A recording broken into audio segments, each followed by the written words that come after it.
Er doggen 48 versierde wijnmaaien om de optocht terug Arnhem. De tocht zit extra in de belangstelling omdat het de aanroende weken misgie bij tochten van Peerses Moddergot en Ternaat. De jeugd zo smoordronken op de wijn stien ha, ze smeert met bierflesjes en pissend zijn gevels. Verburgemeester Waanders reden om een waskoging te jaan. En die is won onkaan bij de jeugd. We zullen maar snel proberen om er een leuk feest van te maken. En ik dat net iedereen klaar gekregen, maar ja, de muziek is misschien wat luid, maar ja, maak maar één keer in het trein of jouw hier. Dus ja, de meesten die, ik hoop dat de mensen het goed vinden. Maak je gewoon een blokje door de donkere deel. Van de rest ging de sodemieter. Gewoon lekker feestvieren. Maar dat is ik wat de burgemeester zei, ging sodemieten. Slag het dat? Het slag het helemaal. We gaan er ook eens al je mooi, het komt helemaal goed.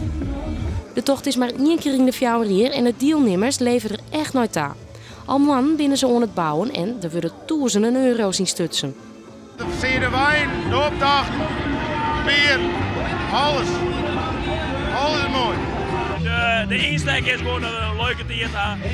En ja, we zitten hier wel een beetje in een hoeken, dus dit is, dit doen we dan 1 keer in de fjouwer hier. Dus, ik zou zeggen, let het maar gewoon gebeuren en dan gebeurt er niks. De organisatie van de tocht had met de jongeren praat om duidelijk te maken dat ze de toekomst zelfs in de hand hebben. En elk weet dus dat dit net mooi. Er is van de week al opperen van de mat met een biersemauto achterom, met een dictie erop. Dan kan die de jeugd pisje laten, maar je had correct wel jongen. Dus die je mooi achter om een hoekje te pisje, dus zo raak ik dat net. En als wij een keer hegen niet hadden, dan doe ik wel eens even wat voorzichtig om een hoekje. De wijn binnen letterjoert ook nog eens op de Sietenwest in de buurtwarpen en in Dokkum.